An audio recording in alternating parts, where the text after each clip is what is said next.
Get the latest breaking news and reviews on Q95 because you know it's true if you hear it on Q. So we continue to revive the spirit of graciousness, love, peace, prosperity, and unity among our Kalinago and Afro-Caribbean brothers and sisters. This is in fact our 20th Global View on Q show for 2026, and we continue to engage with our local, regional, and global Q family listeners and friends of Dominica. I'm Sheridan Gregoire, Mr. G. With me tonight is my co-host, Justice Dr. Irving Andre, attorney Mark Douglas, and former Dominica UN Ambassador Crispin Gregoire. Good evening to all of you gentle people. Tonight, we discuss the topic, what does reparations mean for Dominica? And we have a few talking points or questions if you like. What is the case for reparations for Dominica? Would we be compensated by the US and EU for a corrupt CBI program, as OCS had suggested at the recent meeting in Dominica, especially in light of US Representative Nancy Mace's bill placed before the US Congress, slamming the door on countries like Dominica, which she claims are endangering American communities? What does this all mean? Are we owed reparations? Who owes us and how should this be measured?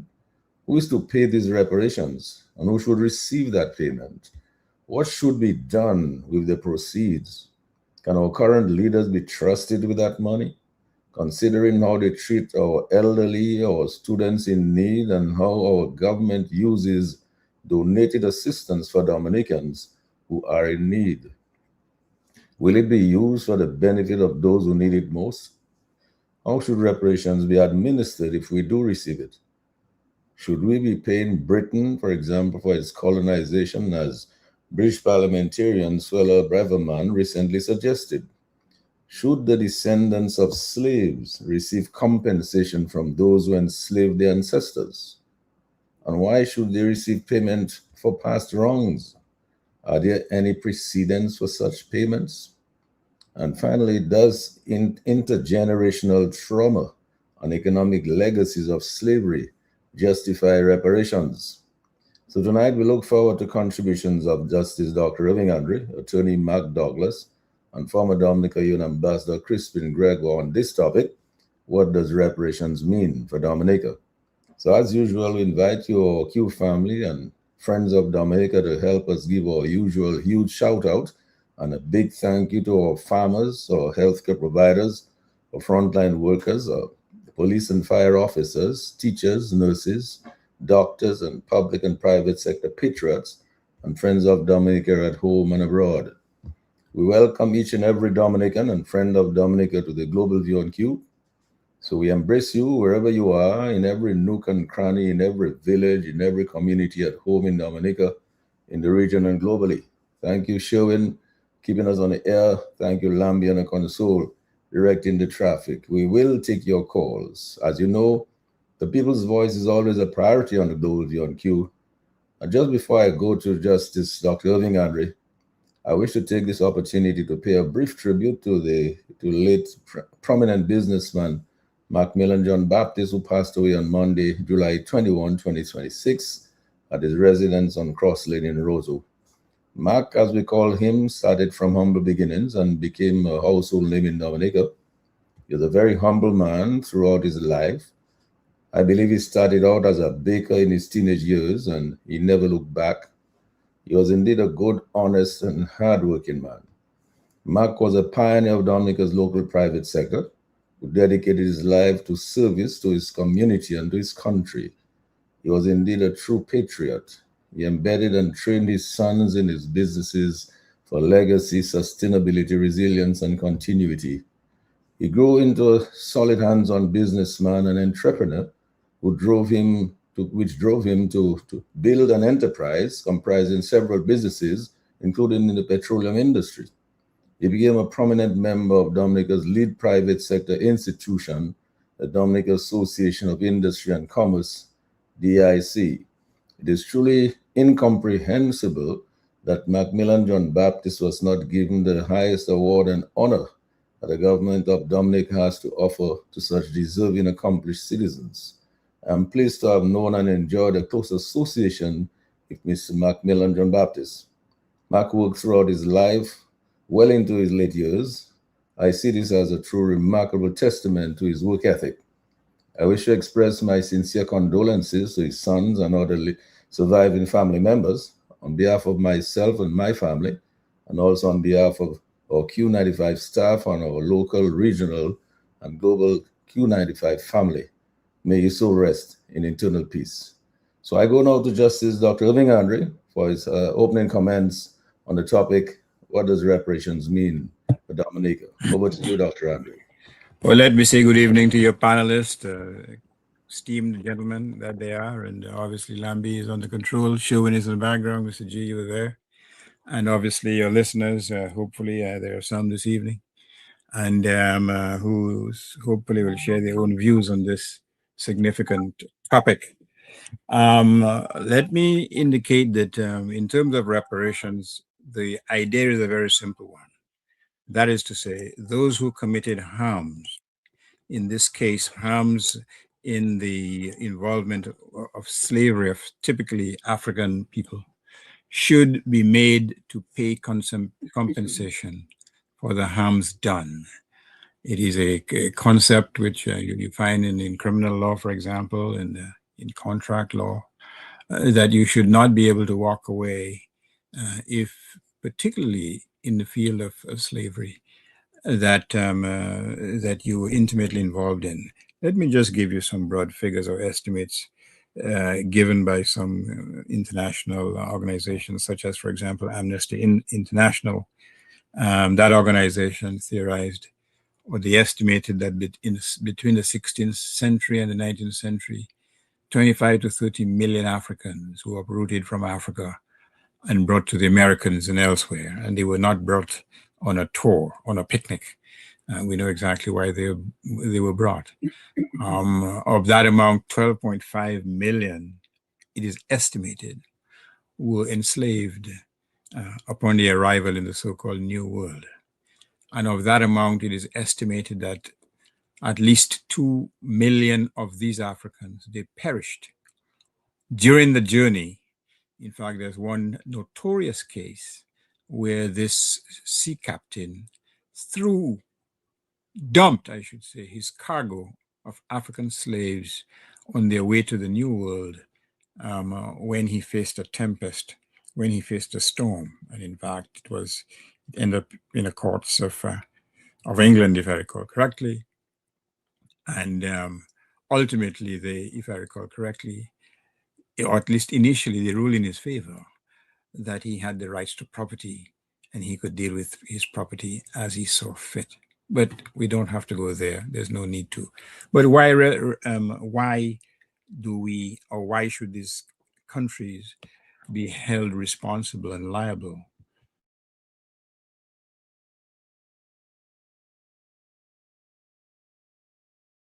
Your mic is muted, Dr. Andre. You need to unmute your mic. Yeah, sorry, I didn't hear that. Okay. Let me say that reparations can come in different forms. It can come in the form of a check, for example, from those responsible for that heinous part of our world history. It can come in the form of supporting programs. It can come in the form of what we call restitution, and it could come in the form of even giving satisfaction to those, the generations or the descendants of those who were enslaved. Why should these countries be made to pay reparations? The central argument advanced by many of these countries implicated in the slave trade is that, well, at the time that Africans were imported or were uprooted is a nice word, they were stolen basically, sometimes at the force of a gunpoint or the sword. Slavery was not condoned by any international law. That's the argument which is typically put forward and so on. But slavery was odious in many different ways, not just from a legal perspective, but from a moral perspective, from a religious perspective. It's kind of ironic that many of the major churches, whether it's the Church of England or the Roman Catholic Church, were merely involved in one way or the other in the importation and the enslavement, not just of African slaves, but indigenous persons, particularly in the Caribbean. But they had just had to sing Salve Regina, and their consciences were clear. Why now? Why slavery has been ended for a long time? Well, there are legacies, and in many cases, we are still, or in many instances, former colonized persons or countries are still grappling with the effects of slavery. And I just took a little note. I mean, you have the whole institution of the institutionalization of racism, for example. That's a distinct legacy of slavery. You have the exploitation of the resources of many of these countries, typically regarded as quote unquote as Black. And in terms of the exploitation of resources, it is very significant to us and is very relevant to us. And it strikes a chord because we are grappling with the effects of neocolonialism, where our resources, our environment is being ravaged in a lust, not for stones, but for copper. Unless you're stupid to believe it's stones they're looking for by digging 200 feet into the ground. We have the whole question of, as I said, the degradation of the environment. We have colonial era legislation still evident in many of these small island constitutions. The criminalization of burglary laws, for example. We have the whole thing of vagrancy laws, and I'll come to that in a minute, all imported from the institution of slavery, and other deleterious effects. In the West Indies, and certainly in Dominica, the legacy of slavery continues unabated. Bear in mind, in the island, on about 1833, there was the abolition of the emancipation of slaves. However, here was a different type of reparations. The slave owners in most of these countries, including the islands, and some of them not just white, but mixed white and Black or brown, they were compensated for their slaves in the Caribbean to the tune of $20 million. That would probably amount to, in today's dollars, probably at least $1 billion. So the slave owners received compensation for their slaves, their human slaves, that were freed. But they were not even freed. That's the problem. They came up with an apprenticeship program where the former slaves had to make themselves available to work on the former plantations where they were enslaved. But not only that, in many of these islands, including Dominica, they instituted legislation to make it a crime for the ex-slaves not to offer themselves to work on plantations or former plantations in the island. They call them vagrancy laws. They call them the Habitual Idlers Act. The late Bill Power Revere once wrote in a piece that it was a penal exaction to compel labor. You had to sell your labor, and if you failed to do it, you could be found guilty of an offense. Imagine that. So all that was part and parcel of the legacy of slavery in Dominica and elsewhere in the other parts of the Caribbean.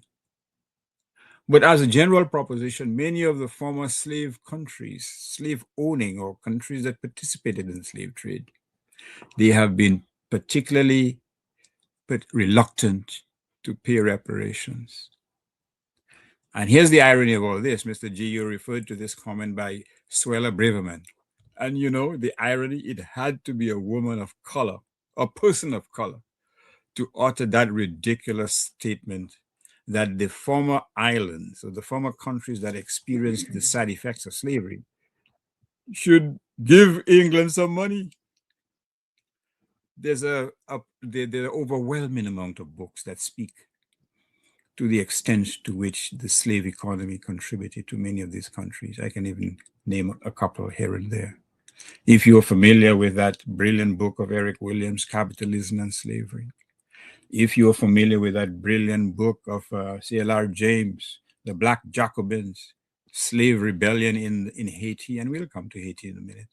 If you're familiar with a book by this American Marxist called The World That the Slaveholders Made, If you're familiar with another book written about West Indian slavery called A Slave or a West Indian Fortune by a guy called historian called Richard Paris, you will find everything you need to know about the wealth that the slave economy created and how these other countries, particularly England and France, speaking about the French and reparations, they don't want to pay reparations, but they were prepared to take it with a gun in hand.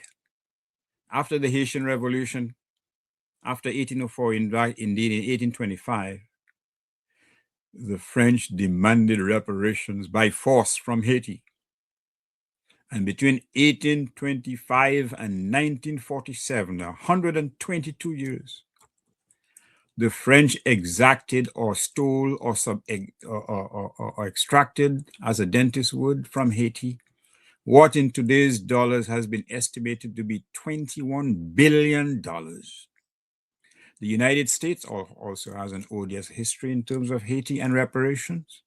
In 1915, the US invaded Haiti. They stole every bit of gold from the Haitian treasury and sent it to New York. They introduced racial or racist legislation in Haiti during that period from 1915 to 1934.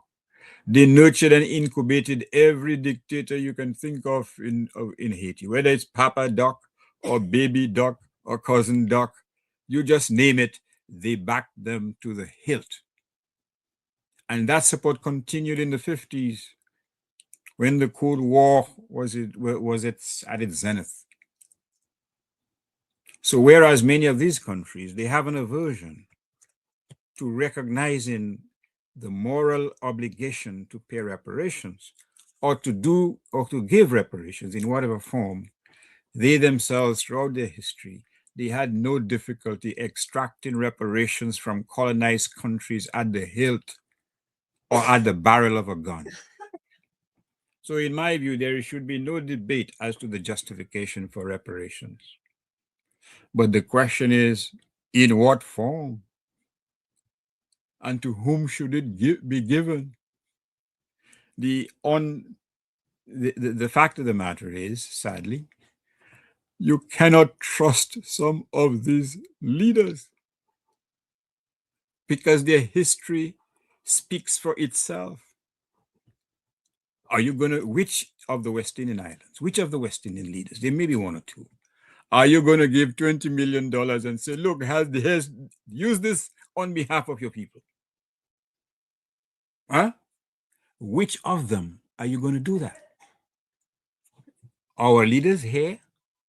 Well, let us look at the past evidence. After all, past is prologue. What happened in the past will dictate what will happen in the future. How have we used monies donated by international agencies or by foreign countries to benefit the plight of the Dominican people? You tell me. How many? Go ask the Kalinago people. How have they benefited from what the late Maduro gave to our leaders on their behalf? Hugo Chavez. Hugo Chavez, I apologize. Well, how have they benefited? The monies donated on behalf of the Dominican people, for the most part, has been used to feather the personal nests of our leaders. So if that's the case, then how are these countries going to make reparations to islands such as Dominica and all the West Indian Islands, knowing fully well that those who need it most will likely not see a penny of it? Yes, we talk about the housing revolution. Are you kidding me? I heard a program on a station called Q95, Mr. G, last week about someone complaining about the quality of housing in Castle Bruce. And it's not just Castle Bruce, it's elsewhere in Dominica. There are persons who complain that they have been kept out of the loop in terms of assistance on behalf of perceived political allegiance. This thing is going on in Dominica blatantly in your face with the blessings of certain religious readers. Dominus Bobis cum ecum spiritutum. And if that is the case, then certainly one thing we know, reparations in the context of Dominica cannot be simply handing over a blank check to atone for the sins of the past. It would be a waste of money, because that money will not find itself. It will not be used to improve the lot of the Dominican people. So yes, while we do agree and we recognize the need for these countries involved and implicated in the slave trade to make reparations, but we cannot speak with any great assurance that to the extent that they agree reluctantly to do so, then the reparations should be handed over or left in the care of our leaders, because they have shown themselves to be undeserving in terms of acting on behalf of their own people. So we need some creative minds. Probably if you have a United Nations fellow, ambassador here, probably if you have a lawyer from New York here, they may tell us how that mandate, how that commitment, how that obligation should be met. But we know it cannot be met in the usual fashion. And some countries, to be fair to them, have met their obligations towards colonized persons. I'll give you 2 examples. The Canadian government has given about $2 billion to Indigenous persons and Indigenous communities in Canada to atone for what was done to them and what, to be quite frank with you, continues to be done. You may have heard that the Japanese population, certainly in Canada, I can't speak for the States, their properties were confiscated and they were interned in camps because they were regarded as persons who would betray the Allies. They've received compensation. Israel has received compensation or reparations from Germany on account of the dark history between 1939 and 1946. And there hasn't been too much controversy. Everyone recognized the obligation to pay compensation or to have reparations in terms of these discrete events for these persons. But on the fundamental question of slavery, now I don't know if the reason for the reluctance to make reparations is on account of the color of the persons who were so viciously treated and enslaved and killed. And in terms of Dominica, someone might say, well, Dominica never had this kind of tough slavery and so on. Pure foolishness. You see, before, some historians would take the view, well, the slavery in Dominica, it was a family kind, it was small groups and there was no ill treatment and so on. Read what happened in 1814 during a slave rebellion. How those caught were treated. They were killed 3 times over. In fact, one English writer visited Dominica and some of the other islands in the 19th century, wrote that little well, there used to be a well in the old Roseau Market, the water ran red for months on account of the brutality, the sadism, the sadistic manner in which those implicated in that rebellion were treated, were killed. And this is not an isolated event. It is something that was endemic to slavery. So there's this suggestion implicitly by some persons that slavery wasn't so bad, the slaves go and buy their bakes and that type of nonsense and so on. That is totally contrary to the truth. It was an inherently brutal system, and it was a system exacted on persons who were regarded as expendable. Actually, persons who were not even regarded as human. And the literature is replete with examples of what the writers of the day thought about slaves. They were only feared because of the perpetual and perennial threat they posed to the slave holding fraternity in most of these islands. And Initially, the history of slavery and slave emancipation was written from a Eurocentric perspective. It was written from the perspective that it was out of the goodness of the hearts of Englishmen that slaves were freed. Eric Williams' thesis, no, because it ceased to be economically viable. Now, I can tell you that subsequent historians have successfully, in my view, challenged Eric Williams' thesis, and by suggesting that slavery continued to be profitable. But that argument just make the Crispin, case. could you close your mic? Mute your mic, Crispin. The argument that slavery continued to be profitable after 1807, when the slave trade was abolished, it helps make the case for reparations because it shows that the profit was extracted, sent to these countries, and they benefited. Families became rich. The British became rich. The American South became rich. The French, Paris showed with a wonderful, more wonderful light based on the wealth generated from slave ownership in Haiti. So, in summary, as my opening salvo, yes, these countries owe these islands and their former colonies, they owe them some kind of reparation. What form should it take or will it take? I have my own beliefs. I know what form it should not take, because that would just be adding insult to injury. Sadly, in 2026, you cannot trust your own leaders to act on behalf of their own people. Isn't that a sad indictment? And I'll leave it at that. Yeah, thanks a lot for these opening remarks, Dr. Andre. Yeah, I want to, very poignant comments here from you. To justify the need for reparations for slavery. You did not touch on the most recent, and I'm sure that you will pick up on that a bit later on when when you come back. The OECS heads asking for compensation from the EU for this passport thing. But I will go over now to former Ambassador Crispin Gregoire for his opening remarks on the topic here tonight. Crispin, you need to unmute your mic.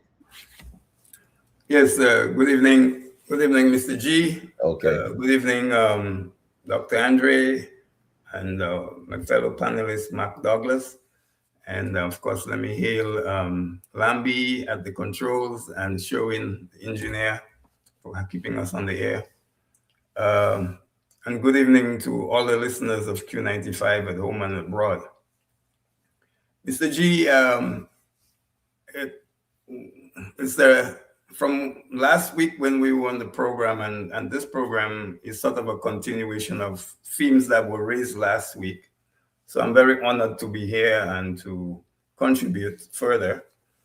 I must say that the rapid turn of events affecting Dominica and the sub-region, the Eastern Caribbean, is I can't keep up. I can't keep a pace with so many things are happening. Let me say that Dr. Andre has framed the reparations discussed, so I'm not going to go into. He's done that so well. There's no need for me to go and talk more about that and to talk more about other things. I will say at the outset that yes, reparations are due for slavery. For my whole life, I have been fighting for that, and I should mention to the audience that during the time when I was at the UN,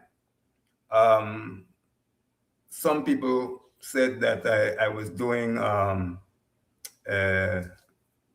petty things of no consequence, really, which I found odd, and such people are supposedly learned people.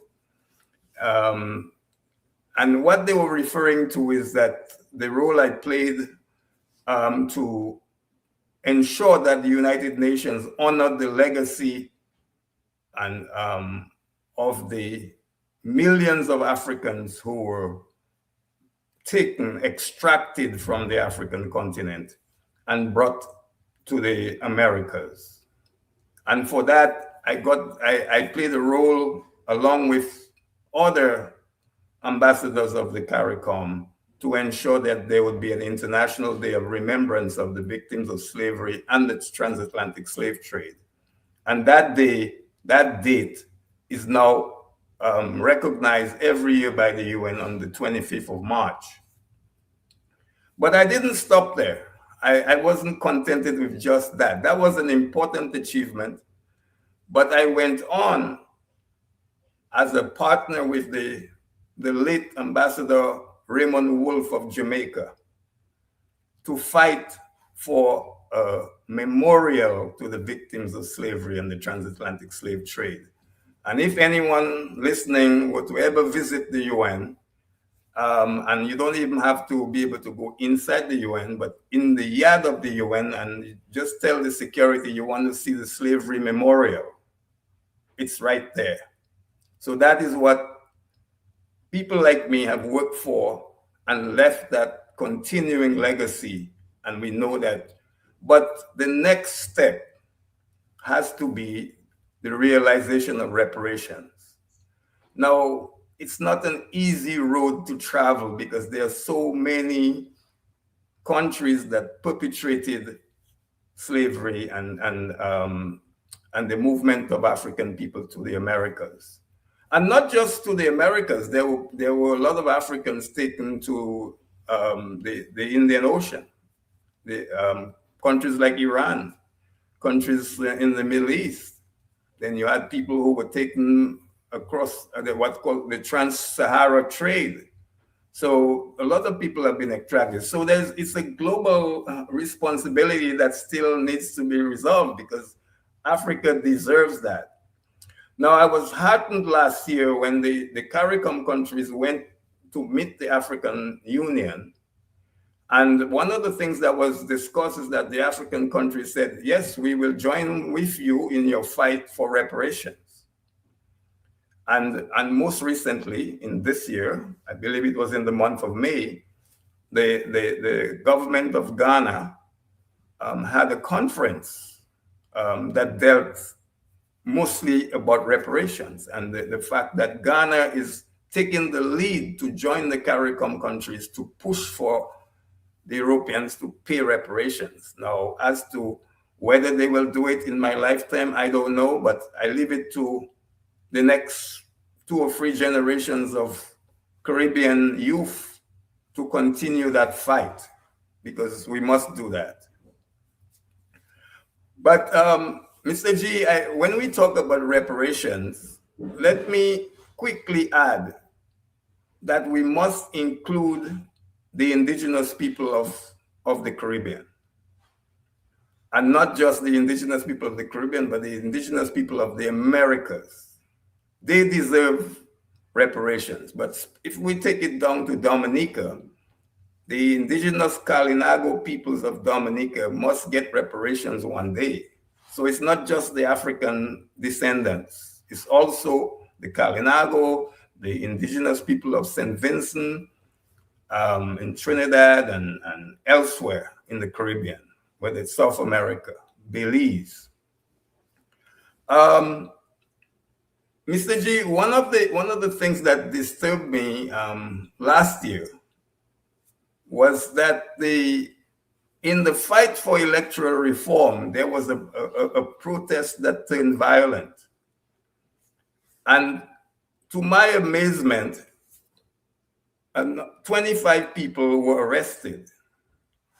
And the charge that they're being prosecuted on is called the Riot Act, which was promulgated by the British in the late 1700s. That act is still on our books. So I just want to say that when it comes to the talk about reparations, we are talking about the Europeans paying us for what they did to us.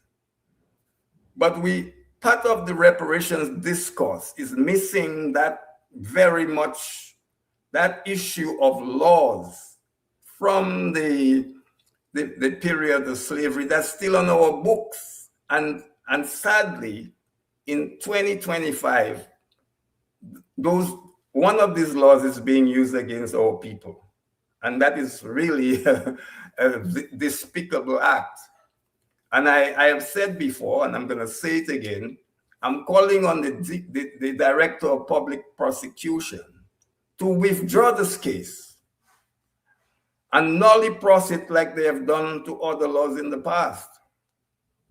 That is a critical thing. So we should not be talking about reparations unless the total gamut of issues is addressed.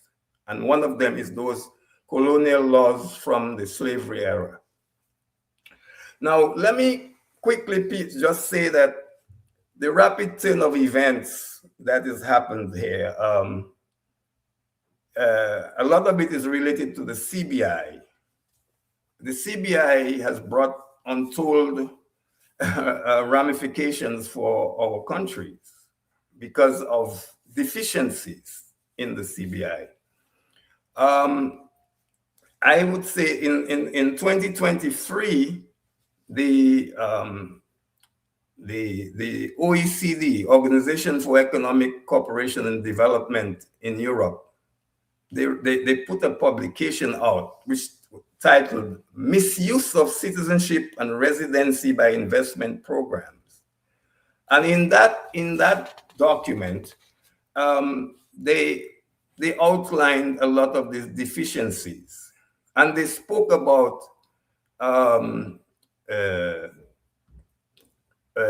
what we call the residency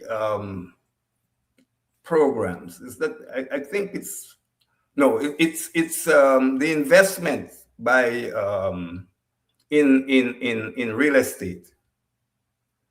There is a term which escapes me, but it's investment it's called the real estate option. I would say that it is the real estate option that has really brought about the concerns of the Europeans in these 5 countries that have CBI in the region. Because they say that these investments have brought in a lot of corruption. And I tend to agree with the Europeans when they say that.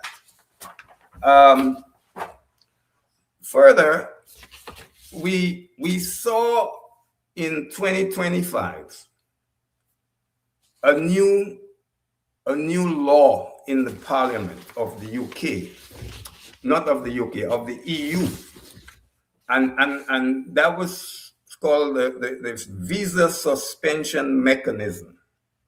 And if I were to read something just quickly, it says that Parliament has backed legislation, that's the European Parliament, to make it easier to remove the right to visa-free travel to the EU from countries posing security risk of breaching human rights. And they included in that countries that have citizenship programs. And we'll be talking more about that. And then we fast forward to 2026.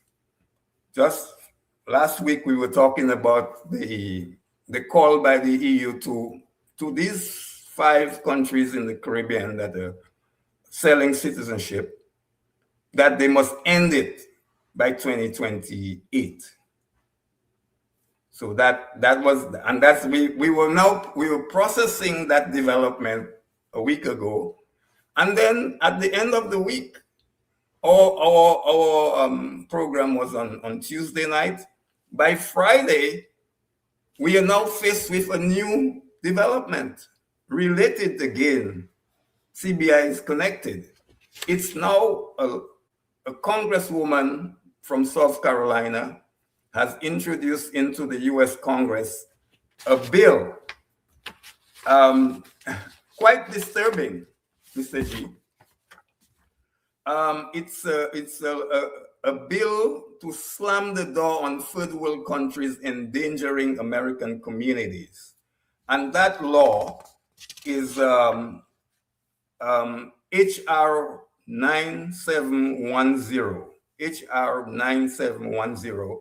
And as it's tabled before the US Congress, it's called the short title is Third World Immigration Moratorium Act, prohibition of on entry for nationals of countries identified concern.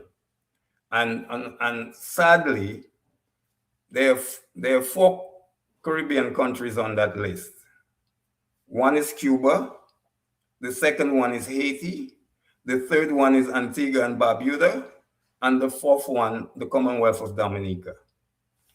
And Mr. G, we will be talking further about that, but it's of great concern to me that we find ourselves, and what they're talking about in that bill is to permanently bar people from those countries.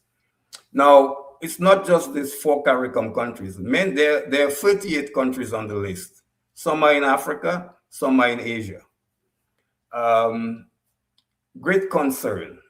We don't know if that law will pass, but just the thought that a congressperson could put forward such a law tells me we are in a very dangerous territory. And so I will stop there, Mr. G. That's my opening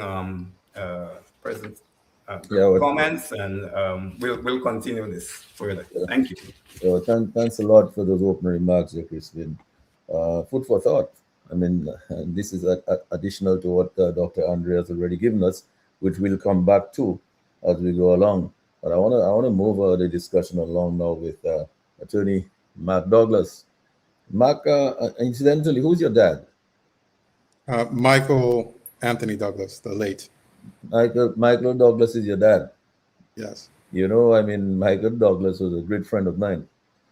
When he got ill, I think when he came from the doctor and he was diagnosed, the first place he stopped was at my house. Yeah, I was not there. My wife was there, so he told her to make sure I call him. And then when I went to see him, he gave me the sad news. But anyway, that's for another day. I didn't know that he was your dad. Congratulations, you had a great dad. So, Mark, your thoughts on the topic here tonight, your opening remarks on this. Good evening. Thank you, Mr. G. It's a small world. Perhaps a few days after my dad visited you, he visited me to give me the news of his illness. It's a time that I'll not forget, and it actually makes me emotional at times, very much like the subject matter tonight. Whenever I think about our ancestors and what they endured, it makes me emotional. It's not easy to have these discussions, but it's great to have it in great company. So, it's a pleasure to be with you, Mr. G, Dr. Andre, Ambassador Gregoire, Lambie, and Sherwin, and the community at large.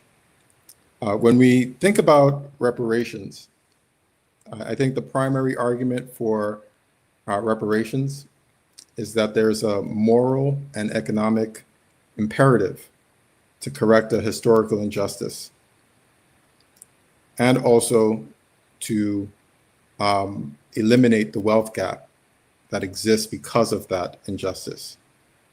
I know some politicians, when they have committed wrongs during their tenure, they have taken what's been popular to do now has been to apologize for it. So, I remember Bill Clinton apologized for the actions that he failed to take to prevent the Rwandan genocide. But as Dr. Andre said, when you commit a wrong, you can't just come and say, I'm sorry. You have to make up for it. When we think about Dominica, my research indicated that from 1700 to 1808, Dominica was sent about 100,000 enslaved Africans, many of which probably didn't last long. But we are the descendants of a lot of those slaves that arrived under those circumstances. How do you correct or wrong as grave as enslavement for generations, treating people like chattel, branding them as inferior? How do you correct that? As a lawyer, I guess I can explore some of the ways that we would seek to correct it from a legal perspective. And there are only three ways that I know. One is through the judicial system, and I'll speak about some of the challenges there. Another is legislative, that our politicians can actually take action, create laws, and there are some examples of that that have been done around the world. I know of a couple in the United States. And then there's also individual actions. We could appeal to the better virtues of people and have them recognize that something wrong has been done, that they benefited from, and they can take individual action. They don't need a law to compel them to take that action. So let's look at the ways that legislatures have taken action in the sphere of reparations. One of the more popular or recent examples of that takes place in Illinois, in a city of Evanston, where the city decided to correct their past wrongs. They created a commission that would investigate the history of slavery and also exclusion of Black people from housing opportunities. And that commission has paid out cash to the Black residents of Evanston that were affected during a particular time period, and also paid out housing opportunities or housing subsidies. Unfortunately, what happens in the United States when a city takes that proactive step, you have other individuals that would seek to challenge it in the courts by stating that it's unequal treatment on the basis of race. So the US Justice Department actually intervened in a lawsuit that seeks to challenge the city of Evanston's take on reparations. Reparations have been paid. I think Dr. Andre pointed to the Japanese internment in Canada, but in the United States, as recently as 1988, there was the Civil Liberties Act, whereby the United States compensated the surviving internees. So if for those that are not aware of the history, during World War II, there was a suspicion that the Japanese in the United States may be colluding and conspiring with the Japanese, which had attacked the US in Pearl Harbor. And they decided to round up the Japanese and intern them. And so that was a very dark moment on the US history, and they recognized it. And they paid cash to the Japanese that were involved and were harmed by that. $25,000 per person. And it was $20,000 per person, and about $37 million in property damages were compensated. You also have the examples of the French. The French compensated the slave owners in Martinique, Guadeloupe, Madagascar, Senegal. They took legislative action to say, you've lost something because of our policy, and we're going to compensate you. So there can be political will. There has been political will throughout history. Unfortunately, it does seem that there is a bias against compensation towards Black people throughout the world. If there is going to be political will within the Caribbean, I don't think we should expect it to come from England or France or the United States, other European powers. If it doesn't come from us first, we have the ability to enact laws that seeks to correct these injustices. Why haven't we? As a people, can we turn towards England and say, why have you not corrected this injustice? When we, as a body, have the opportunity to correct it ourselves, we take no action. Specifically, I think Ambassador Gregoire talked about the Kalinago. We can take action that recognizes the wrong and injustice that was done to them, but we have not. I think it weakens our position to advocate elsewhere that other powers should take legislative action if we ourselves do not. So that's perhaps something that I hope that we consider. What can we do on a legislative level to correct the historical injustice? There's also the judicial avenue. And unfortunately, I think that that's rife with challenges. You know, when you think about where would you file a lawsuit, that's the first question. Which court would you do it in? Would you file a lawsuit in Dominica? Would you file it in England? And if you were to file a lawsuit in Dominica and obtain a judgment, why would England respect it? If you would want them to respect the judgment, you would want to do it in their courts. But then if you do it in their courts, you have to abide by their rules. And there are a number of rules that would preclude such a claim. First, standing. You know, standing is a principle that says in order for you to sue, you must prove some relationship between the harm and yourself. And also, you must prove that the individual who committed the harm is who you're suing. So who would we sue that's alive today for the wrong that was committed during slavery? That's a difficult question. A lot of people would say, if it's an individual, I wasn't even alive at the time. How can I be held accountable? Why would I have to pay damages for something that I did not do in my lifetime? Another challenge that would arise would be the statute of limitations. Most statute of limitations probably expire the longest after 6 years. And slavery occurred centuries ago. And so the question is, under the rules of law that exist within the UK, would you even be able to get past that hurdle?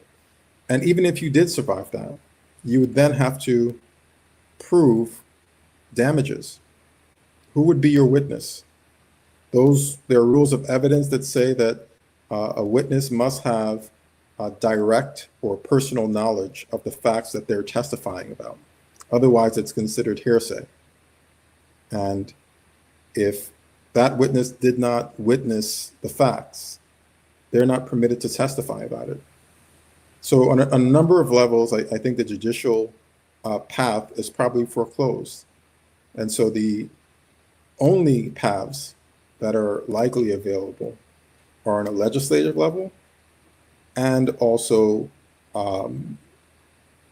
imploring to the better nature of individuals to do the right thing.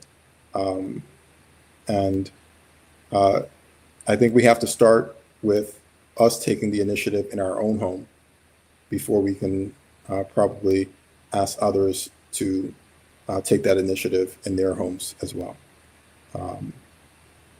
So those are my initial thoughts. Yeah, thank you so much for this. Of course, all this enlightenment about what the laws that and the various options that are available that we could take. But I mean, it's very instructive that you say that we need to start doing something in our own backyard before we can go and ask other people outside to do it for us. You know, I did, in fact, I know there have been reparations committees set up all over the world in most countries. And in Dominica, I know that the chairman of the reparations committee is Dr. Damian Dublin. I did invite him to be with us tonight. He could not make it tonight, but he did promise that he would be able to make it next week.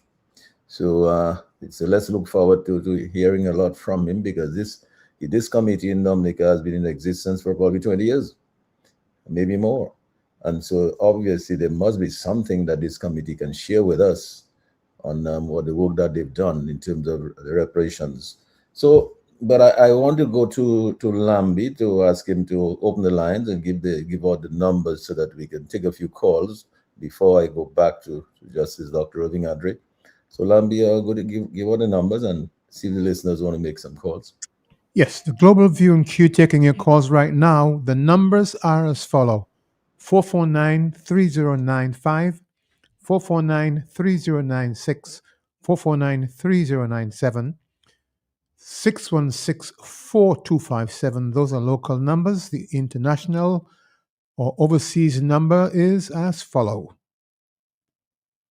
305-432-9624. Let me run those numbers one more time. 449-3095, 449-3096, 449-3097, 616-4257, all local numbers. International overseas number 305-432-9624. We are standing by for your calls. Back to you, Mr. G. Yeah, thanks a lot, Lambi. Dr. Andre, well, first of all, I must acknowledge that quite a few people who are following us on Facebook and on YouTube tonight. Thank you so much for being with us. There are many comments there. I will try to read one or two of them, as we go along. But you see, we've come full circle here now. We talked about the slavery, we talked about the reparations for slavery, and we talked about the mechanisms that could be used to try to achieve that. But then again, in recent time, besides just the EU giving us up to 2028 to end our CBI programs, and now Nancy Mace, the representative from the US, South Carolina, is now trying to put a ban on Dominicans. Lamb, you want to take a call? Yes, we have a call on the line. Please go ahead, caller. Good night. Good night. Good night. Hello, go ahead. Have we lost that caller, Lambi? Hello. It seems to be a problem with your telephone line. It's breaking up.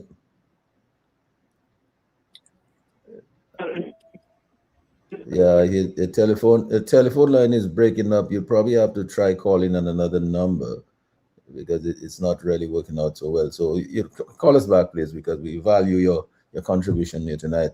Dr. Andre, but then of course we noticed what happened more recently. In terms of the CBI program, and the OECS heads asking for compensation for reparations if they are to end the CBI program. What are your thoughts on that? My thoughts are as follows. First of all, the CBI program presents these islands involved in the worst possible light. Why do I say that? Look at the case of Dominica. We know that most of the proceeds of sale of these passports, evidenced by persons who are intimately involved in the program, go into the personal accounts of persons involved in the program, as opposed to being used for the welfare and benefit of the Dominican people. This is one of the central indictments of the program. We know the collateral effects of the program. We know a number of persons with dubious backgrounds, criminal and otherwise, have mysteriously ended up with Dominican passports, some diplomatic. The notorious case of Maduike from Nigeria. Corallo, the fellow who was here Alfred, whatever his name is. I'm not his uncle. We know that this is endemic in the program because despite all the protestations to the contrary, there's virtually no vetting taking place. Anyone with money can come and get it. Iranian revolutionary, whatever they call themselves, army guards and so on. Crooks from Eastern Europe, they've all mysteriously ended up with Dominican passports. Why? So that if the US bans them or the United Kingdom from coming, they walk through flashing the Dominican passport. And that is what has given Dominica a bad name.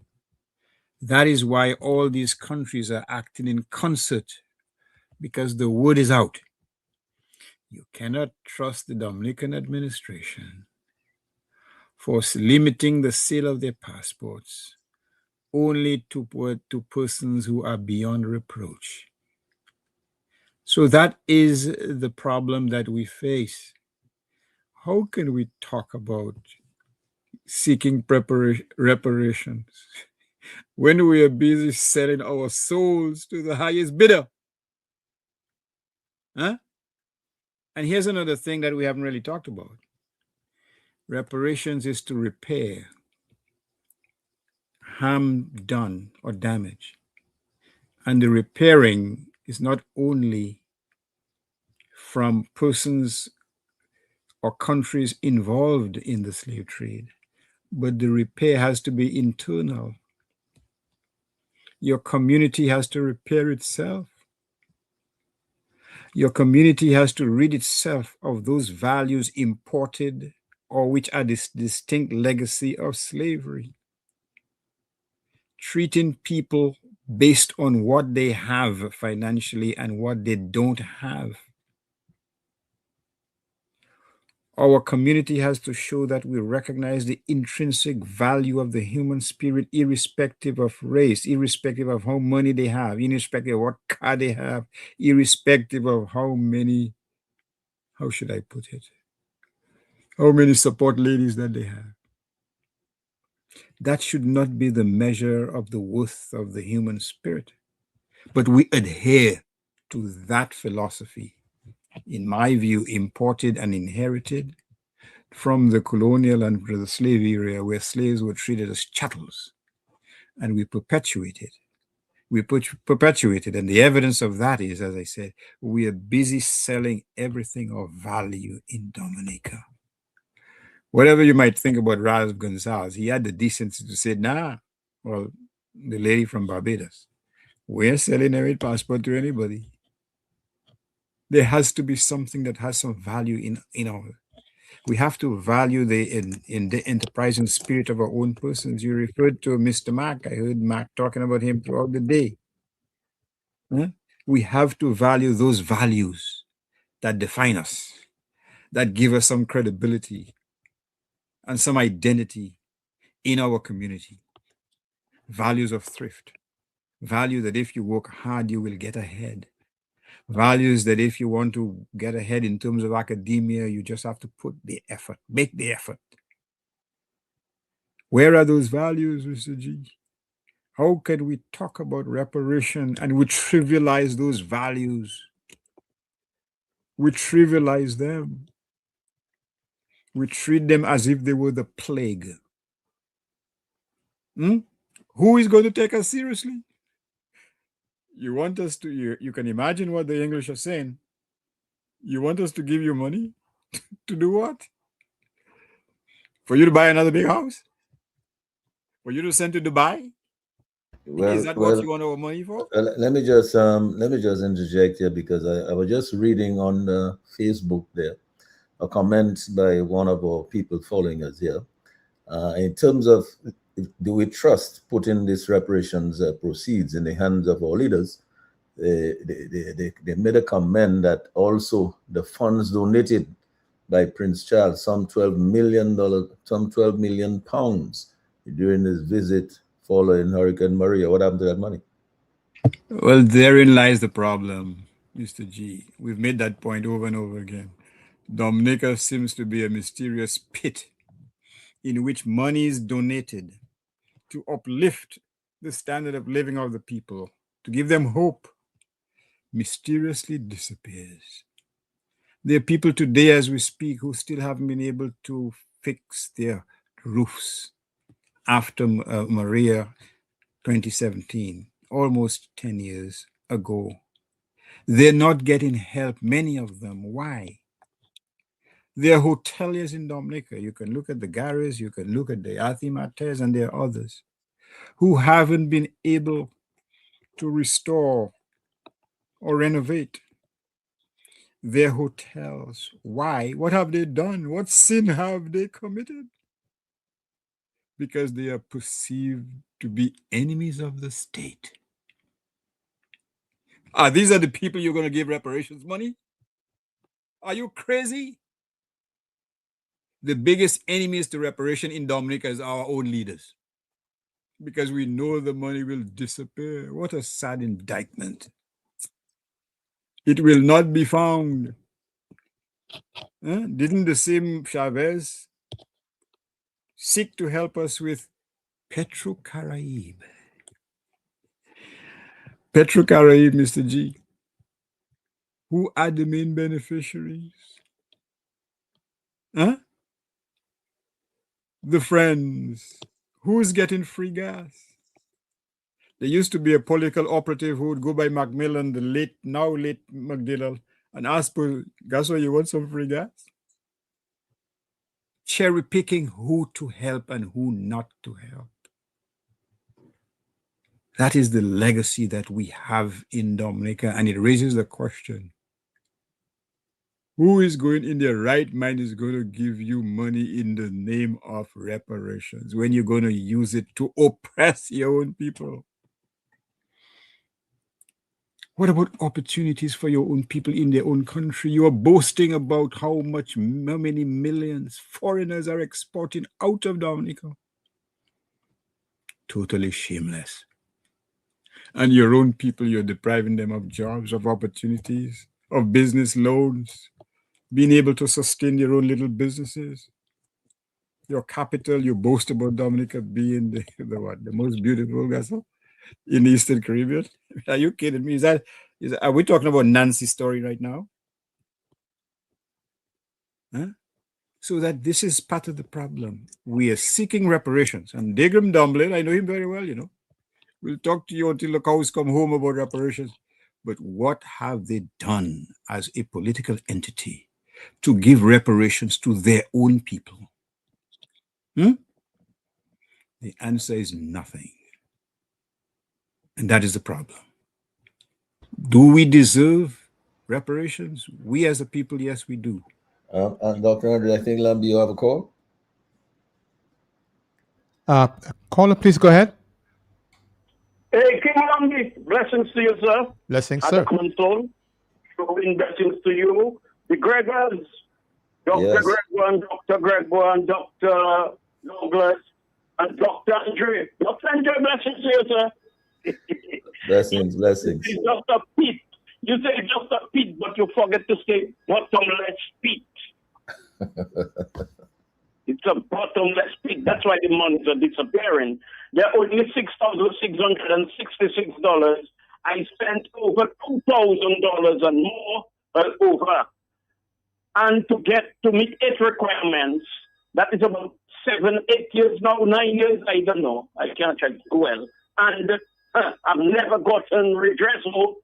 I'm supposed to be a recipient, and guess what? I respect, there's someone I was about to say, those criminals just sift through the pile, and I was exempted or excluded. I have several suggestions pertaining to do with the whole disbursing that money among the people of the Caribbean. Dominica, for our case, we in agriculture, we in music, we in art, we in fishing, and let us say creating industries and having the people supply the raw products to be processed into those factories. And the first tranche We make sure you need shovels and a vehicle and good roads and all of that. The World Bank give us, let's say, a specified amount based on our predicament and how much we require to get or much to receive. And then the first amount I get as an artisan, and then is let's say $10,000. But if I that money is in the bank, if I need more money, and they want to make sure I buy my paint, my canvas, my board, and everything, and maybe a few dollars in my pocket, and then to create a revolving fund, the second tranche, then you have to pay if it's a 5%, a 4%, a 2%. Every time you take money, you receive money from that fund, being monitored by the countries and regulated and monitored by the countries that give that money to that country that deserve reparation. That would be a great form of management and supervision and control, because the cluster of thieves, they will make the money disappear. So I want to agree with you 100%.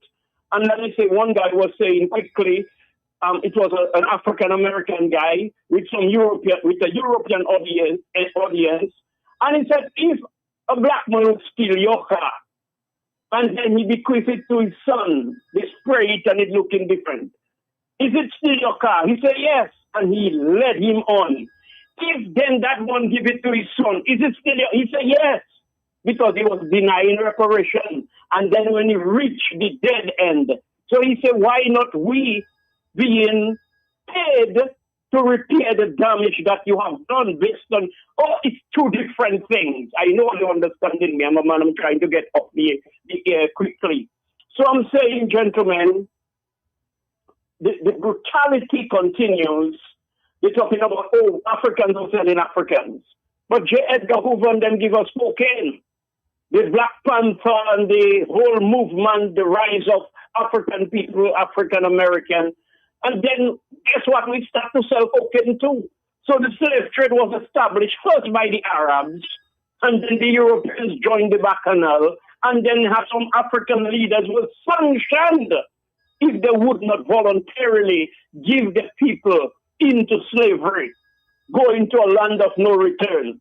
So it's a complex situation, but that does not exempt them from reparation or paying for the damage that they have done, so to speak.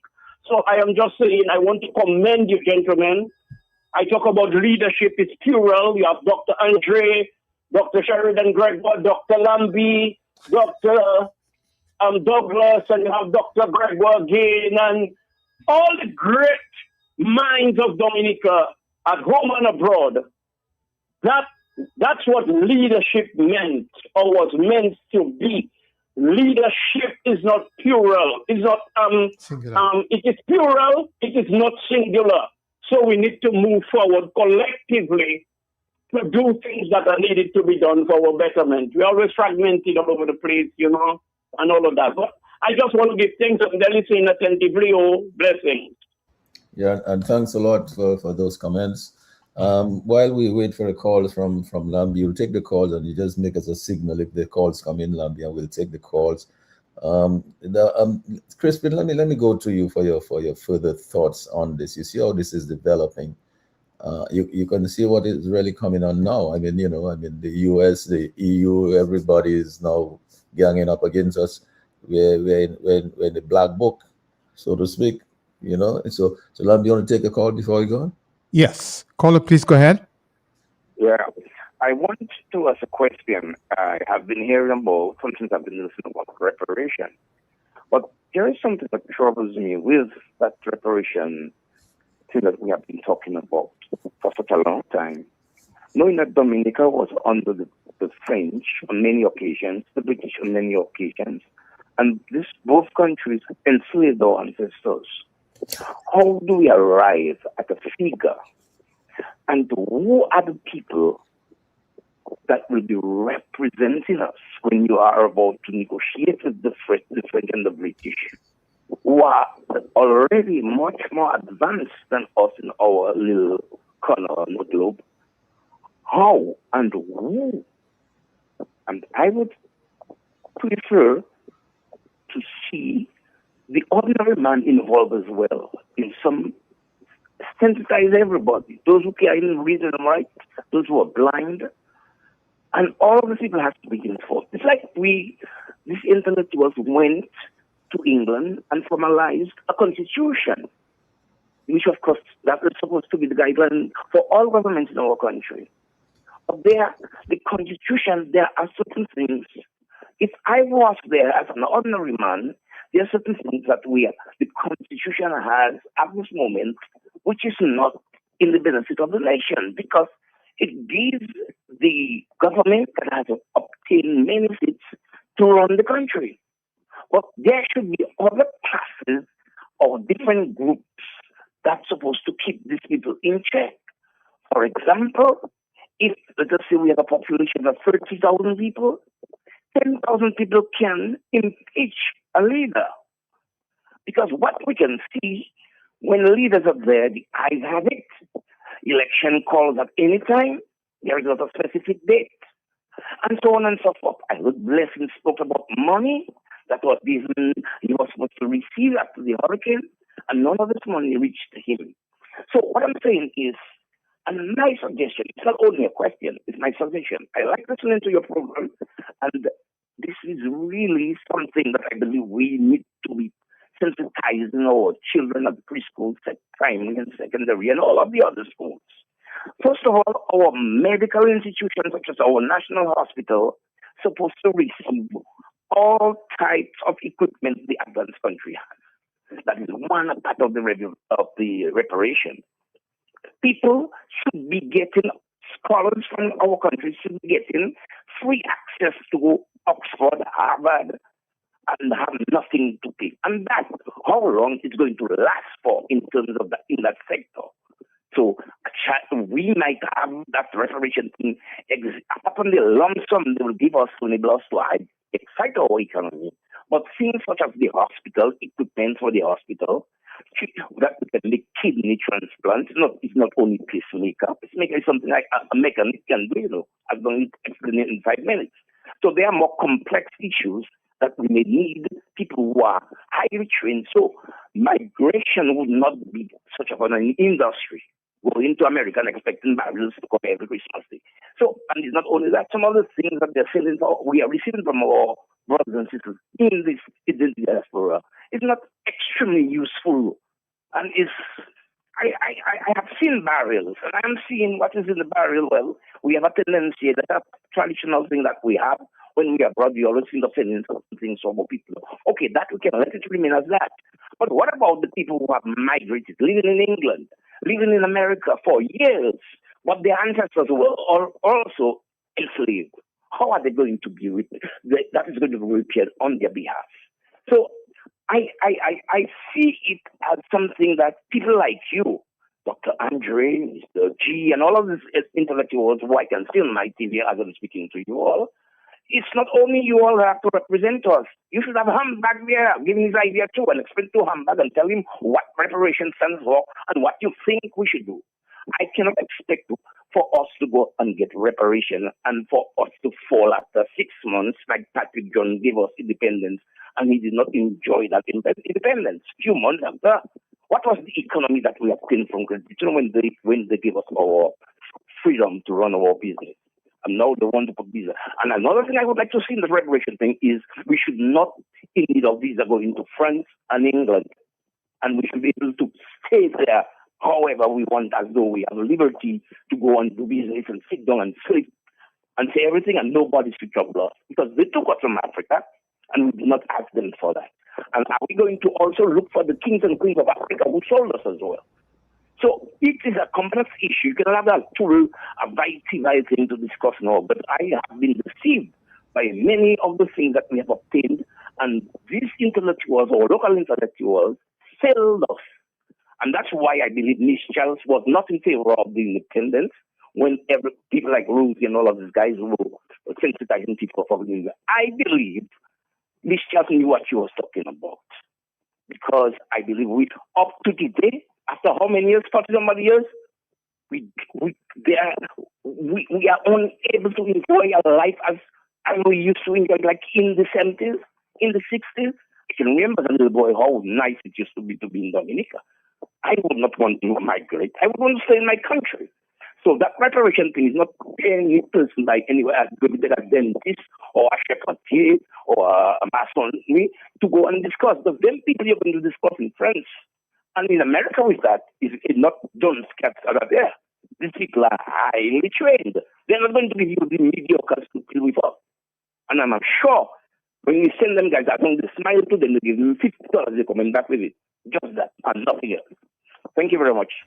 Well, thanks a lot. You did make some suggestions about how reparations could be good. Lam, you want to take another call? And let me just shout out to Handbag as I'm on it. Lam, you want to take another call?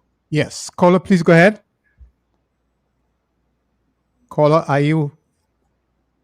We're not going to waste any more time. Go ahead. All right. So maybe the caller will call back. And if he calls back, he'll just make us a sign. Crispin, you've heard all these comments here now. I mean, your further thoughts on this topic here tonight? Well, the caller made some interesting points. The problem is that you can't have everybody in that negotiation. You're going to have some representatives who would do that on behalf of the people of the region, and every country would have to put together a team to be in the negotiations. This is not a simple process. It's quite complicated. Now, I would say he made a point about Dominica being colonized by France as well as UK. Well, the thing is that all the European countries are complicit, and they would have to contribute to whatever reparations that we arrive at. The question is, it's difficult for me to say how much money we're talking about. I think it runs in the trillions, the amount of money the Europeans owe. And that's one of the things. They're beginning one by one to apologize for slavery, but they're not committing to pay compensation. And that is how we get them there. It will take, probably not happen in my lifetime, but at some point it's going to happen. I think that a lot depends on what the continent of Africa, how it gets inserted in that discussion with the colonizers. I remember clearly when I was sitting across the table from these very colonizers, the representatives of them, and here am I as a descendant of ex-slaves or enslaved Africans. I prefer to use that term than slaves. I'm asking them to support us, our call for honoring the victims of slavery, and it was a painful experience. So you can well imagine getting them to commit to have to pay. It's still decades away. And I think that the states of Africa must play a role in helping us in that process.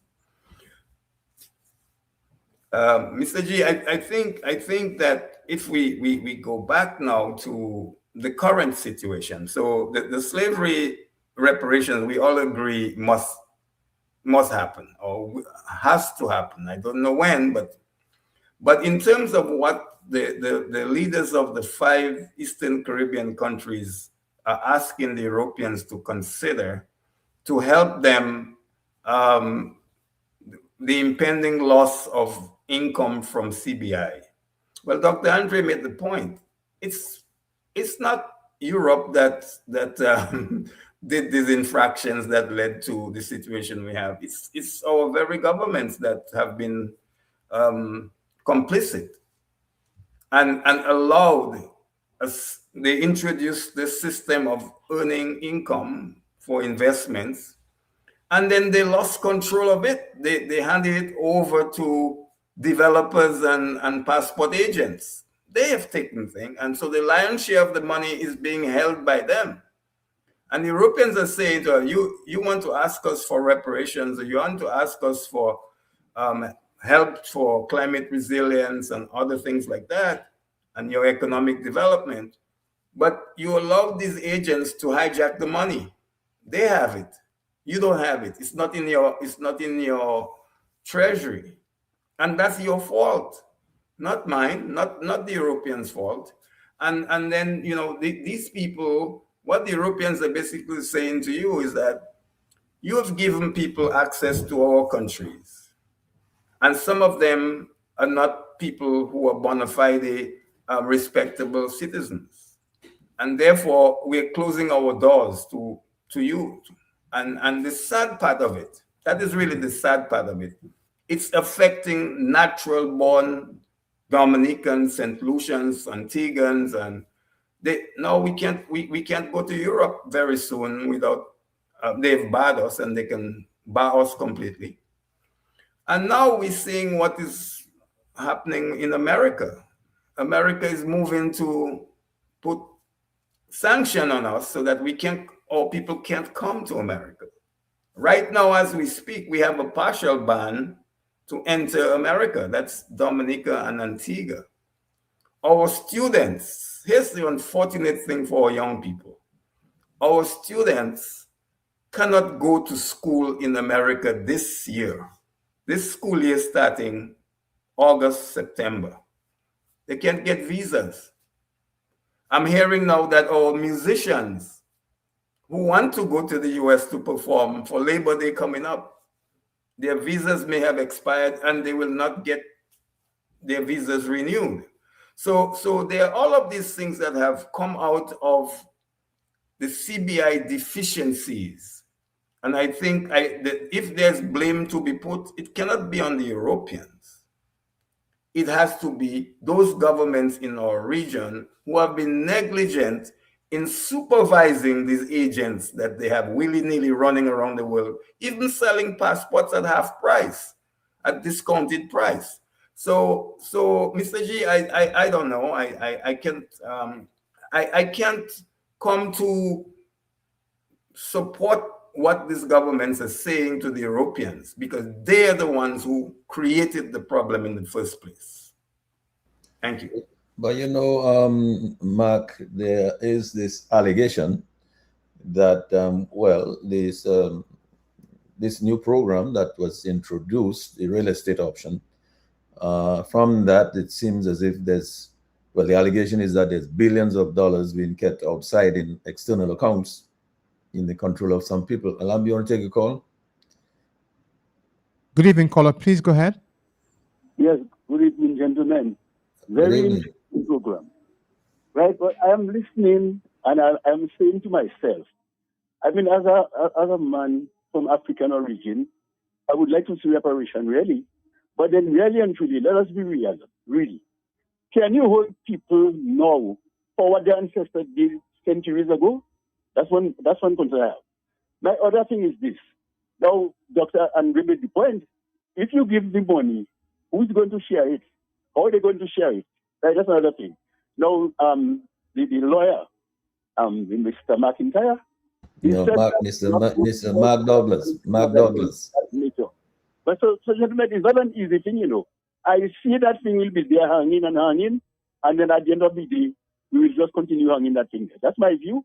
I may be wrong, but then it's not going to be any easy road to tread. Good evening, gentlemen. Good evening, and thanks a lot for your remarks there. So, Mark, maybe you might want to tackle that question when you come on. But I mean, I was saying that with all this thing going on there, I mean, it seems to me that the U.S. Treasury Department or whatever, or the relevant department should know where those funds are, because I mean, Dr. Andre gave us this information some time ago in one of the previous programs that it was one of the people who was involved in selling these passports who went to court, I think it's in New York, to get their share of the funds. I believe it was it the Kempinski Hotel or something like that? Yeah. Yeah, it was Zampoli. Actually, Zampoli is probably one of the biggest assets of your government because he's a friend of somebody called Donald. What's his last name again? Trump. Yes, so you can see the tangled web that we're involved in, but it seems to me that if this government really You should have spent all these funds, embellishing all the sustainable sectors like agriculture and manufacturing and agribusiness and the water industry and so on. But they did not do that. Instead, this money seemed to be embedded in accounts overseas. And I hope that the U.S. Treasury Department, Mark, you might be more familiar than me with this, but I hope they would be able to assist us at some point in the future to bring those funds back to Dominica to enhance those sectors. Mr. G, when we talk about the topic tonight is about reparations, and you can easily fall into the trap of thinking that it pertains to a time period that is centuries ago, and the ramifications and the effects of it aren't still current. In looking at doing some research for this topic, there was one article that I came across that was very interesting. It sought to draw a connection, to connect the dots between slavery, the institution of slavery, and corrupt government. Now, I thought the article was interesting in that it drew a couple of parallels. One, a lack of autonomy. Slaves obviously did not have autonomy. But then in corrupt governments, people do not have autonomy either. Interestingly enough, I came on the program last week, and immediately after some of my friends heard the program and heard that I'd participated, they say, "What, boy? You're not afraid that you'll end up in a list somewhere? That there will be some sort of, retribution because of your participation in a program that has the audacity to criticize the Dominican government?" I mean, there is that a system, a society where we exist autonomously, where we cannot even criticize our own government when they are wrong, especially when they are wrong? Slavery also had pervasive fear, where there are people that were just afraid to look at someone the wrong way, out of fear of the physical and harsh consequences that they would face. We also have fear in Dominica. If we can't get on a program like this and speak our mind,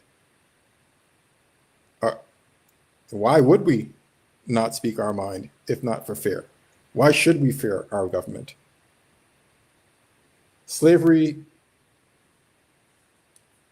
also had a concentration of power in a few. All right? Can we honestly look at the system of government that exists today, where we have one party that dominates all but one or two political seats, and say that's not a concentration of power? Slavery also has limited access to information. Is the press in Dominica free? I would say that some of the more courageous Dominicans that I know are on this program, that you all, Ambassador Gregoire, Dr. Andre, Mr. G, Lambie, yourself, to come on this program knowing that it's not popular, that you make enemies in influential places. I think that takes a lot of courage. But therein lies the problem, that there's something to be said for that thought, that there is a parallel between the history of slavery and the type of governance that we as a people find acceptable. You've asked the question, where is the money? That speaks to a lack of transparency. Well, one might say, well, isn't there corruption everywhere? a few weeks ago, Donald Trump disclosed his earnings in the last year. And he disclosed that he made $1.2 billion in cryptocurrency. Well, as much as people say that Donald Trump is corrupt and America is a bad nation, it's institutions that hold a man like Donald Trump accountable can compel him to show, where did you make your money? That new mansion that you're building, Donald, how did you pay for it? That speaks to institutions that are strong in spite of the political climate. And that political climate can take you anywhere. I know Ambassador Gregoire talked about Nancy Mace and her recent legislation. This is why you don't trust politicians. Why I couldn't see myself being one, because Nancy Mace is being purely opportunistic. There's a reason why she came out with that legislation. And to be clear, that legislation calls for a moratorium on immigration from third world countries. And of the list of countries that will be banned, Dominica appears on that list. Now, is that because Dominicans are undesirable in the United States? Absolutely not. The Dominicans I know in the United States, they're doctors, they're lawyers, they help build this country, they're construction workers, they are nurses, they take care of your children, they clean homes. I cannot recall one instance where I have met someone professionally or socially that has told me, you know what, I know of another Dominican, but that person is bad in some way. Everything I hear about Dominicans in this country, in the United States, is overwhelmingly positive. Sometimes I fear that too much of what Dominica had to offer or has to offer was exported to other countries. And we would be better off as a nation if those people were in Dominica. We've given great things to the rest of the world, and the fact that there are some politicians that call for banning that, it's shooting themselves in the foot. But the reason why she's doing it is because she gave up her House seat in order to run for governor in South Carolina. And there was a primary about 2 weeks ago where she lost the primary. And she senses an opportunity with the death of Senator Graham in South Carolina. Perhaps she wants to get back into the news circle. And what's popular right now is beating up on the weak, beating up on immigrants. So she is taking that opportunity to say, let me jump on that bandwagon and see if I can reclaim some relevance. But that's what's wrong with politicians. No, but Mark, I understand. My latest understanding is that she says now she's dropped out of the race. She's not contesting the governor. She cannot contest the governorship. She lost the primary. Right. So what I'm saying is her next option for Senate rather. Yeah. For Senate. Yeah. That she's dropped out of that race? Yes, that's what I understand. Well, that's interesting. We'll see. That race, it's still early. The seat has been temporarily filled by the late senator's sister, but we'll see who honors their promise to stay out of it.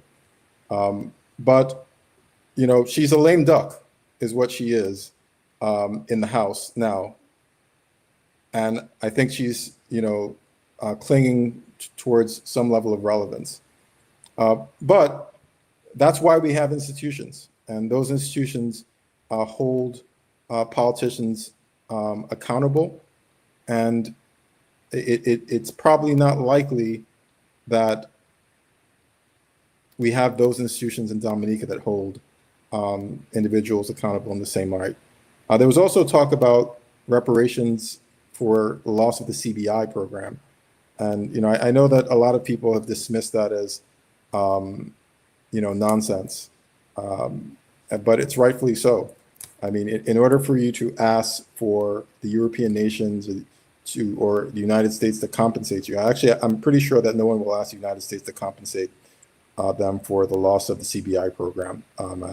I know where Secretary of State Rubio would react to that, but you must have a duty, and in order for someone to hold you accountable, you must have a duty to have done something. And what duty is it that Europe has, or the United States has, to allow individuals that are not Dominicans, Antiguans, into their country? I don't see what the duty is that they have to honor these visas. Perhaps someone can articulate that, but I'm not aware of it. You know, thanks a lot, Mark. And, you know, Dr. Andrew Lambie, you want to take a call? Go ahead. Yeah, caller, you still there? Caller, are you still there? Nope. Okay, so Lambie, if a call comes back, just give us a wave and we'll ask you to take it. Dr. Andre, Mark just spoke about the whole question of institutions holding leaders accountable. I mean, in our case, we have an institution that was actually set up specifically to hold our leaders accountable. I think it's called the IPO. What has happened to that? What has happened to that indeed? What has happened to the Electoral Commission? What has happened to the Director of Audit? I'm not talking about the present one, but the one who's always on radio. How did he fulfill his functions? What has happened to many ministers not ministers, but permanent secretaries? What has happened to other institutions that should hold corruption at bay? What has happened to the churches? There's some ministers, there's some pastors, there's some priests who've spoken out, but as an institution, what has happened to something called the DAIC? What has happened to these institutions? What virus has affected them? Why have they not played a historical role of being the guardians of everything that is moral and fair in the community? Why have most of these institutions simply accept their demise and compromise their integrity by turning the other cheek or sticking their head into the sand? Why? Tell me why. And then we talk about reparations. Let me give you a couple other examples. There are organizations international that have given the Dominican government items on behalf of certain sectors. Cement, for example, not cement, fertilizer. I know Morocco has given. There may be others, I can't remember. Whatever happened? Crispin Greg, there's too many Gregors on this program, but I'm talking about Crispin the ambassador. He's a farmer. Ask Crispin how many bags of fertilizer did he get to enable him to develop his crops. The fertilizers have been given to functionaries who have then what? Sold it to farmers who can ill afford to buy the fertilizer. That's how we treat, that's how we prostitute, that's how we traffic in the aid that we've been given, for God's sakes. And this is just one example. NGOs, there was one from Australia who gave Danny Lugay money to help fix up the Lindo Park. Whatever happened to it? They sabotaged it. They sabotaged it. So we're not ready. When we talk about reparations, when these folk talk about reparations, it is not even worth listening, because the biggest enemies to reparations, or we receiving reparations, are they themselves, because they've shown that they have no interest in uplifting, in alleviating the plight of the working people in Dominica. You remember years ago when a poor lady from Portsmouth had the audacity to ask for help? She was a Laborite. You know what one of these folks said? He's gone to meet his maker. He dismissed her by calling her damn kind of women dear. You understand what I'm saying to you? She's a poor woman. She's not deserving. She doesn't have the right to publicly proclaim the fact that she's in need. Let me ask you this. With that kind of attitude, how can you even talk about reparations? There's a musical prophet who once sang a song, and the lyrics include the following: free yourself or emancipate yourself from mental slavery. None but ourselves can free up our minds. When you have that type of internal hatred for yourself and your own kind, who gives you the authority to talk about reparations? There is like a thing. But we talked about reparations. We talk about institutional reparations. I know that Mr. Douglas talked about some of that. But another institution or two other institutions, to their credit, that have spoken in that language of reconciliation, restitution. Some churches, the Church of England, for example, they publicly apologized and, in fact, if my memory is correct, even donated money towards that cause. Some universities, certainly Oxford, as far as I remember, the London School of Economics, I think also Harvard, they benefited. McGill University in Montreal, Queen's University, which in 1919, expelled about 8 or 12 Black medical students because they were Black. And they wanted to please, or should I say appease, the Americans and their racist policies, expelled them from their medical faculties. And a few years ago, they had to apologize and develop a scholarship fund for persons of color. So some institutions have recognized their complicity in that travesty, and they have tried to make amends. But as a general proposition, the other countries have failed to do so. But here's how, on a micro level, in my view, many of these governments can at least start walking the road towards repatriation, towards making amends. What about agriculture? Didn't British at one point, you still gave a special treatment for bananas? And then the EU took a position where this preferential treatment would be gotten rid of. What is stopping them from reinstituting that special treatment for Dominican bananas or other produce? What about guaranteed markets to enable farmers to be able to market their crops? Or donating some boats because we know the government, they've been promising what, 15 years ago, Mr. G? Didn't another Douglas, no disrespect to you, this Douglas, Mr. Mac Douglas, your cousin, your dear beloved cousin, Saki now Ian. He promised not one, but 2 refrigerated boats. And you know the irony, Portsmouth is the biggest hub for the export of agricultural produce in Dominica. Not even that he could deliver on. And he made that promise over a decade ago. Huh? What about scholarships? Crispin talked about how unfortunate it is that Dominican students will not be able to enter university in America this year because of these odious legislative initiatives taken by the states. What about these types of, what about the getting rid of segregation in many ways? Those of you who live in the States know from your experiences, personal, the guardrails set up to prohibit, to inhibit, to retard the progress of persons of color. And if you progress and if you succeed, it is because of those qualities you have deep within yourselves. Because even when you become a lawyer, you face some ostracism, you face some pushback.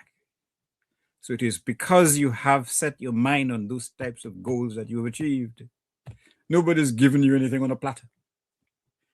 And we have to developed the realization that we have the next generation at the very minimum to give them that mental fortitude and determination, that mental energy to overcome all these kinds of obstacles, real, imagined, visible or invisible, that exist right here in our midst. And we still have obstacles in Dominica based on class and caste and what the Americans call colorism, for God's sakes. And we're not talking about crayons. Those obstacles still exist in Dominica right there. You don't have to take it from me, you know. I'm a Dominican as much as some of our listeners who live in Dominica. But you have to make the effort to say to yourself, no, what is the biblical admonition again, Mr.? No sword shall form against me, irrespective of who is wielding that sword. But the biggest impediment we have, quite frankly, are those we have chosen to lead us, because they hate Dominicans more than anybody else, more than the Americans, more than the English, more than the French, because we're doing it to ourselves. We're depriving our own people of opportunities to get ahead. And unless we get rid of those obstacles installed and inflicted by our own, we are doomed indeed. But there's always hope, after all. There's always hope. I'll stop right there. Well, thanks a lot for that, Dr. Andre. Crispin, it's clear that reparations can take different forms. You know, we've heard some of those forms outlined there. So it's not necessarily all cash. So, you know, but I mean, hopefully we'll have Dr. Dabian Dublin here with us next week, next Tuesday, and he will be able to enlighten us as to what his committee has done over the years, where they are today as part of the international movement for reparations. And so he might be able to update us on what it is that is likely to happen in the not too distant future. But Crispin, your final words on this tonight? Yes. Well, I think that as we go forward, I wish the leaders well. I understand that they said in their statement that they were all going up to Europe to lobby and speak to the president of the European Commission and the European Council. I wish them well, but I am not optimistic that they will be able to make any argument that will get the Europeans to yield. The Europeans have made the decision. This is in law. There is no legislation across the European Union. For them to get all of these 27 countries to agree to change the law, I wish them well. But you know, Mr. G, there's one thing driving all of this. It's not just the visa ban or the end of visa free into Europe. It's also the officials of government. Government officials are going to be banned. They're going to withdraw their visas as well. And here's the sad thing for some of these politicians in the Caribbean. Those who are oppressing the opposition forces that don't support what they're doing, that is grounds for the Europeans to deny them visas. And they are very worried about that, especially those who are complicit in denying their people their political rights, using force against people when they protest. These are rights that we've earned, and the United Nations system has granted these rights, but governments are not paying attention, or they ignore. But I think the chickens are coming to roost. And in a way, I am glad that the Europeans are taking action to put accountability, force accountability on them. Thank you, Mr. G. Thank you, Crispin. Mark, your further thoughts on this as you make your closing remarks? Yes, I join the ambassador in wishing them well. I do question whether or not they are the right group to send to make the case. In that the individuals that perhaps can make the strongest case are probably citizens of the European nations that come from our part of the world. But, you know, I think the word is already out on some of the leaders in the region, what they stand for. You know, the statistics on Dominica are that Dominica remains a country that is economically challenged. But that's not the case for our politicians. They're doing well. And it's clear that when you live outside of Dominica, you see how individuals view our leadership. They think that a lot of the leaders in our region and in Africa are corrupt, that they care more about enriching themselves than about their own people. And so when those individuals are the ones coming to Europe to make the case that the visa restrictions should be loosened so that it doesn't stifle economic development, it's very easy to look back and say, what economic development besides your own? So those are my final thoughts. Thanks again. It's a pleasure being with you. All right. Thanks a lot, Mark.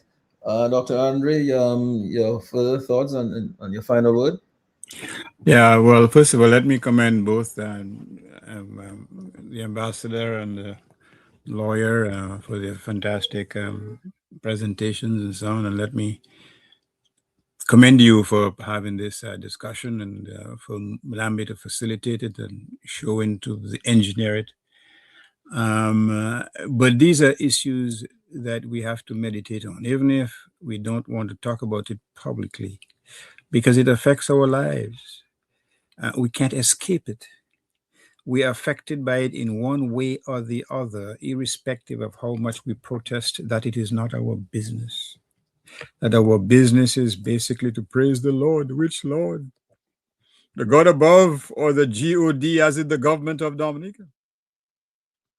Charity begins at home. Whatever thou doest to others, that you do unto me. These are the sayings, biblical sayings that we were weaned on, as in WEANED, that we were nurtured on, that had some meaning. But that meaning has been cast by the wayside. It means it doesn't resonate in our minds at all. What resonates in our mind is the insidious effects of the God of Mammon, as in money. And that unfortunately has stolen our present. It has stolen our past. And if we allow it to, it will steal our future. But I am convinced that there are Dominicans who, upon reflection, will not allow Dominica to sink into that hole of corruption, bigger than debauch, that hole where, quite frankly, you have absolutely no compassion or caring from your brother or for the least among you. And bear in mind one thing, the strength of a society is measured by the strength of its weakest link. Not by those who live in palatial mansions or who build houses of dark secrets in Roseau, those who ignore the plight of the poor, but the ability of the poor to resurrect itself, to repair itself, to find reparations within them when there are no reparations coming from outside. There will be no white knight on a horse carrying a bag or crocker's bag of money to repair us, because they will look at us with disdain and say, look, you're doing such a poor job helping your own kind. Why should we bother? And in so doing, by ruling ourselves in that way, we undermine the main justification for receiving reparation. That is to say, you have to repair the harm you did when you, in leadership positions, and are harming your very own. And so I hope we reverse that trend.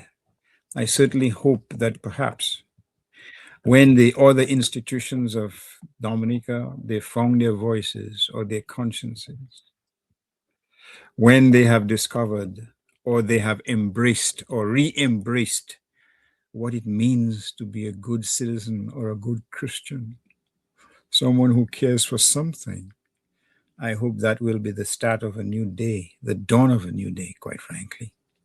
the dawn of a day when we don't even have to speak about reparations because we would be on our way to making do with our own resources, building on our strengths, using our resources, getting outlets for them, educating our young persons, taking advantage of all the new technology, when we would do not have to need somebody coming with a crocker's bag of handouts and saying, look, because you cannot provide for yourselves. I hope one day we can say, quite frankly, Gaston, we will succeed whether you come with that crocker's bag or not, whether you come riding a white horse or not.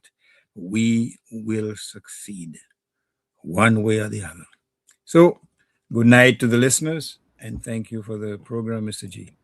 Oh, thanks a lot, Dr. Andre. Thanks a lot, Mark. Thanks a lot, Crispin. Mark, I didn't realize that you were the son of Michael, who was so very close to me. I appreciate you a lot more for that now. I just want to say thank you to all the folks, wonderful folks who are with us on Facebook and on YouTube. Thank you, Lambi and Sherwin, keeping us on the air. And just left for me to say a very pleasant good night to each and every one of you and to each and every one of the people who are following us on Facebook and on YouTube. So good night, gentlemen. Take care. Thank you. Till next All time. right. Thank you.